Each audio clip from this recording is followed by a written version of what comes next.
E aí eu te pergunto, como que o Pinguim se tornou o vilão mais temido de Gotham? É justamente o que a nova série da Max vai estar contando aqui pra gente. Então pega o seu café e vem comigo nessa em mais um episódio do Papo Série Podcast.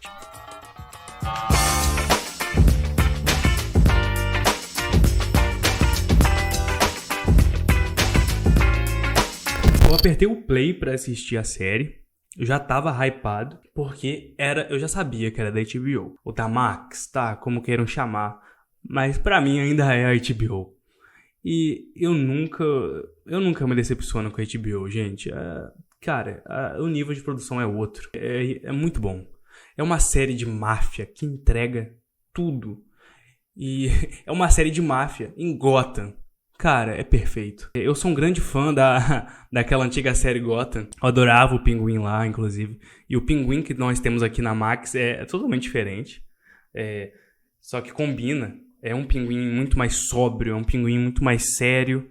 E a série é isso também, tá? É uma série de crime, né? Uma série quase que de origem de vilão também. Porque nós temos toda a escadinha de ascensão do Pinguim, como também da Sofia Falcone, que aqui tá um espetáculo. A Sofia Falcone, ela é interpretada pela Cristin Milioti. E assim, gente, pra quem não conhece, a Cristin Milioti, pelo menos eu, tava acostumado em ver ela em papéis totalmente diferentes.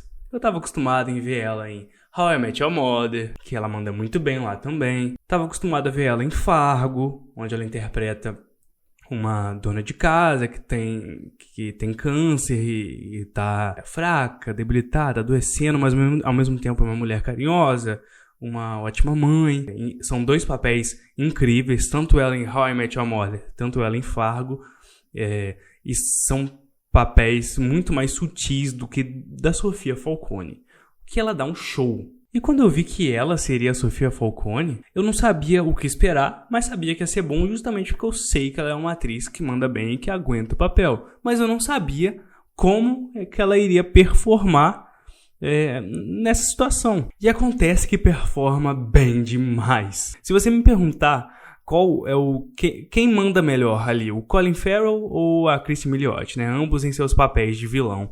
É muito difícil escolher, cara. É muito difícil escolher, principalmente quando os dois estão juntos em tela. Um completa o outro ali. É impressionante. Eu não tenho palavras para descrever o quanto é bom ver a relação entre os dois, como é bom ver os dois ali em tela, individuais, cada um em seus arcos, quanto quando os arcos deles se cruzam, porque tem que se cruzar.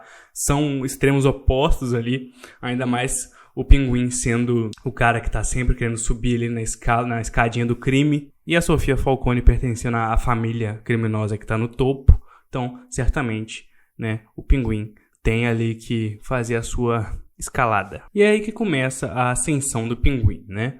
A série mostra pra gente que o Pinguim é ali sempre um capanga, né, de baixo escalão da família Falcone. E ele trabalhava pra Sofia Falcone. Ele era o motorista. E a série sempre comenta isso com a gente, mas ela não mostra.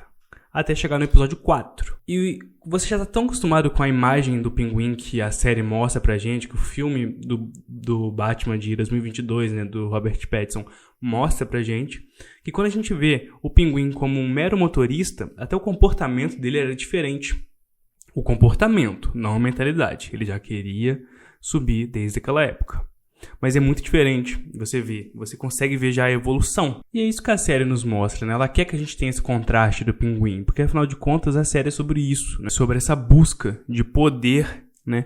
E o que essas pessoas são capazes de fazer para conseguir, né? A gente tem ali também o Victor, que também busca esse poder de certo modo, justamente pelo lugar de onde ele veio, por tudo que aconteceu com ele, mas também pela ganância, pela vontade de querer mais, por merecer mais, e por tudo que aconteceu com ele faz as escolhas que ele faz, sem muito spoiler aqui, por mais que o certo é você já ter visto, pra gente estar tendo essa conversa, mas caso você ainda não viu, corre pra assistir essa série.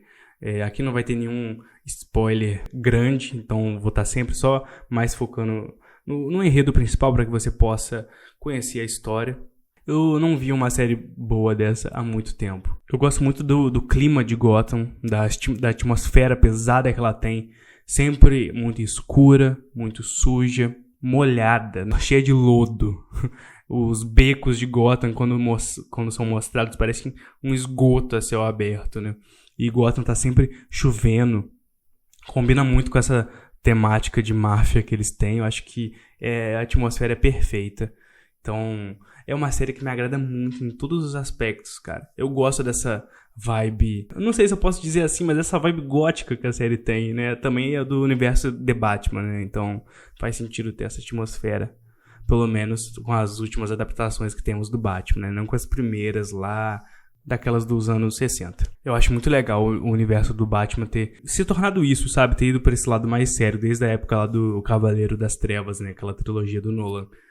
Porque desde então, o personagem não era tratado com tanta seriedade, assim, né? Era algo, também acho que pela época, né? Era algo sempre mais infantilizado por estar voltado para super-herói. Não que os quadrinhos fossem, sabe? Mas como o audiovisual retratava isso, nunca era com tanta seriedade. Coisas que, ainda bem, hoje em dia, não é visto assim mais, né? Inclusive, com essa saturação que a gente tem do mercado de super-heróis, né? Normalmente, uma obra dessas, para se destacar, é quando ela se leva muito a sério. Muito a sério, que eu digo, no que ela se propõe a fazer, né? Então, num universo denso e pesado como o de Batman, ela se propõe a ser algo bem sério, bem pesado de se ver. E não como um Deadpool que se propõe a ser leve e politicamente incorreto, que ele cumpre bem o seu papel. Entende que são propostas diferentes e que cumpre a expectativa do público? Então você encontra isso no The Batman de 2022 e também nessa série de Pinguim de 2024. Então, os personagens principais dessa série é o Victor, o Pinguim e a Sofia, né? Não necessariamente nessa ordem. Mas falando um pouco sobre o personagem do Victor aqui, eu achei muito legal o Pinguim ter o seu sidekick, né? E em diversos momentos ele bota o Victor na mesma posição em que todos os seus superiores anteriores o colocaram, né? O Pinguim trata o Victor como o próprio Pinguim foi tratado em diversos momentos, né? Nessa trajetória dele. E o Pinguim tem o seu Robin, a verdade é essa. E quando tem a relação dos três juntos, né, da Sofia, o Victor ali morrendo de medo da Sofia, mal consegue interagir naquela cena do apartamento do Pinguim, que a gente vê no início da temporada, né, no episódio 3, que é o episódio que marca, né, o início da catástrofe, né? É no final do episódio 3 que a gente tem ali revelações, por assim dizer, né? Não vou falar mais do que isso. Mas todos os episódios são muito bons. A partir do terceiro, você não consegue parar. O Oswald Cobb, né? Que aqui ele é chamado de Oswald Cobb, justamente por essa questão do realismo que eu falei anteriormente. Porque o nome do Pinguim, todos nós aqui sabemos, é Oswald Cobblepot, né? E aqui ele é só Oswald Cobb. Ele rejeita a todo momento que ele pode o nome Pinguim, né? Mas vira e mexe ele é chamado, né, por esse nome. E pelos mais próximos ele é chamado só de Oz. Ele é interpretado brilhantemente pelo Colin Farrell, que está irreconhecível, né? Ele já estava irreconhecível por causa de toda aquela maquiagem, aquelas cicatrizes, né? Já estava assim no Batman de 2022. E aqui na série continua primordial o trabalho de toda a pós-produção e da produção, dos bastidores. Tudo, nossa, cara, amarradinho, impecável, né? Como eu disse, é aquele padrão de qualidade de HBO, né? Vamos ver se a gente pode continuar usando a expressão padrão de qualidade Max, né? Tendo em vista todas as modificações no mercado de streaming. Mas, mantendo o padrão de qualidade Max, né? Colin Farrell continua entregando uma atuação brilhante, né? Ele e todo o elenco. Mas partindo ali do ponto principal, o Pinguim, diversas vezes, né, quando ele se coloca numa posição de perigo e ele é descoberto, né, porque o Pinguim trabalha com mafiosos. com famílias distintas de mafiosos, com rivais, muitas das vezes colocando um contra o outro, e o Pinguim sempre ali no meio, né? Ele é o fósforo, né? No meio do incêndio, né? Com a gasolina bem pertinho ali, né? Ou mais do que isso, se bobear, ele é o próprio posto de gasolina, né? Então, justamente com essa fome de poder dele, colocando poderoso contra poderoso, né? Naquele mundo da máfia ali, a gente se vê no meio de uma grande guerra, né? De mafiosos, né? E o Pinguim tá ali coordenando, né? Manipulando, colocando um contra o outro, vendo onde ele pode brilhar mais para ganhar mais reconhecimento, para ir subindo, para de preferência se livrar dos Falcone. Então já começa ali os contatinhos com os Maroni, né, para colocar contra os Falcone, porque eles já são rivais, e o Pinguim vai fazendo esses joguinhos de manipulação, bem estilo Mindinho do Game of Thrones. Então é muito legal ver toda... Ele é articulado, só que ele é safado, cara. Ele é malandro. Então, ele adora falar o bordão dele, né? Eu não sou um rato. Eu não sou um rato. Eu acho a cara de pau dele sensacional. Ele é muito bom, gente. Ele é maravilhoso. É só ele estar sendo espremido, esmagado contra a parede. Ele só manda, eu não sou um rato. Eu não sou um rato. E ele é muito subestimado pelos poderosos. Então ninguém vê quem é o Pinguim de verdade. Ninguém dá bola pra ele. Ele é um Zé Ninguém ali. E é justamente por ele ser invisível que ele consegue todas essas proezas que ele consegue. Mas isso não é assim com a Sofia Falcone. Ela é a única que vê do que ele realmente é capaz.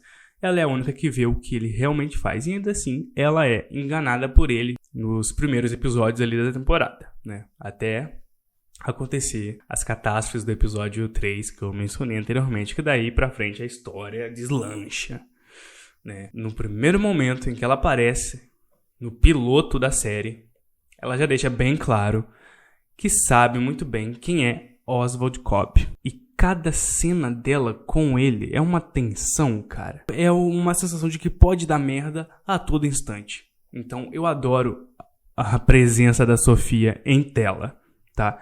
Falando sobre a Sofia Falcone, que acho que esse episódio, o grande foco desse episódio, por mais que o nome da série seja Pinguim, pelo menos nesse episódio do podcast de hoje, a gente vai falar bastante de Sofia Falcone. É porque é com ela que a gente tem um dos meus episódios favoritos, que é o episódio do Arkham. A Sofia Falcone, não vamos entrar em muitos detalhes aqui também não, porque eu acho que é muito gostoso você assistir a série sem saber sobre isso, então esse episódio é livre de spoilers, mas por diversos fatores, a Sofia Falcone fica presa, internada no Arkham. E a gente sabe, né, a fama que o Arkham Asylum tem. E ela ficou lá uma década. Então, o Pinguim tem que lidar com uma Sofia Falcone pós 10 anos em Arkham Asylum. Então, a qualquer momento, meu amigo, vai rolar uma explosão ali, entendeu? Não tem jeito. O Pinguim tá lidando com um maluco vingativo que quer sangue a todo custo. E eu vou te dizer aqui pra vocês, com razão, tá? Depois, assim, não tem herói nessa série. Não tem bonzinho, não tem vilão. Só o que tem é vilão, tá? Essa série é de vilão pra vilão. Só tem... Gente, é impressionante, só tem sujeira, né? É bem Gotham City mesmo, tá? É bem Gotham. Então, você vê, nesse contexto inteiro, onde só tem o lado obscuro da sociedade, nós lidamos com o contexto da Sofia no Arkham. E eu gosto muito do episódio 4, porque mostra em detalhes a rotina no Arkham Asylum. Pensa num negócio deplorável, cara. Horrível. Estilo manicômio dos anos 60, a gente já viu tem muitos filmes sobre isso. E é daí pra pior, né? É o Arkham Asylum, né? O local dos piores inimigos do Batman. O pior local de Gotham é o Arkham. Então, sempre que qualquer obra do Batman tiver a chance de se aprofundar no contexto do Arkham Asylum, não tem como eu não ficar fascinado por aquele arco. Então, é sensacional. Recomendo a todos os fãs da DC que buscam uma obra digna do nome, do universo, né? The Batman. Pinguim é a pedida certa, tá? Pretendo aparecer aqui mais vezes, não necessariamente só no podcast, mas também em algum vídeo mais aprofundado no canal, para falar de Pinguim. É uma série que, pô, um potencial absurdo. Espero que continue rendendo mais temporadas aí pra gente. Porque o Pinguim é um dos meus personagens favoritos do universo Batman. Tendo em vista o universo audiovisual, tá? Eu nunca fui de consumir muito os quadrinhos. Então, pra quem já é fã de quadrinhos, eu imagino que é um prato cheio. Porque é aquilo que eu falei já em alguns episódios do podcast, que toda obra audiovisual que modifique uma obra original, que normalmente são os livros ou os quadrinhos, cara, a gente não pode ser preciosista a ponto de degradar a obra audiovisual. Ela chegou como um presente para quem é fã daquele universo. É mais uma oportunidade que você tem de revisitar uma história que você gosta, de ver com um novo olhar, uma nova perspectiva. E às vezes, eu arrisco dizer, pode ser melhor que a concepção original da história. E eu confesso que, por mais que eu goste de outras versões do Pinguim, é muito provável que estamos diante da melhor versão já feita, tá? Eu digo isso do Pinguim e da Sofia Falcone. Já vi outra versão do Pinguim, que eu gosto muito, inclusive, e já vi outras versões da Sofia que nunca me marcou. Essa foi a única e marcou muito. Christian Milioti mandou muito bem. Gosto muito do Victor, personagem inventado unicamente para a série, né? Eu nunca vi menção dele em nenhum outro lugar. Acho que chega muito para agregar também. Então, esse trio, essa tríade que compõe essa série é sensacional. Independente de qual personagem está sendo o foco do episódio da semana, ele prende a gente do início ao fim. Então, acho que isso é tudo que eu consigo falar sobre Pinguim sem dar spoiler. Então, eu espero que vocês tenham gostado tanto quanto eu do episódio de hoje. É um prazer estar aqui com vocês, partilhando sempre do que eu gosto. Eu sou sempre muito sincero aqui, porque eu acho que isso é o importante. Eu estou partilhando uma coisa que eu gosto com outras pessoas que também gostam. Acho que esse é o ponto principal. Acho que é isso que às vezes falta muito também. Então é nisso que eu me apego, tá? Então eu espero de verdade que vocês tenham gostado de estar aqui me ouvindo ou de estar aqui me assistindo, dependendo de onde você está consumindo esse conteúdo. Até o próximo episódio. Um abraço. Falou.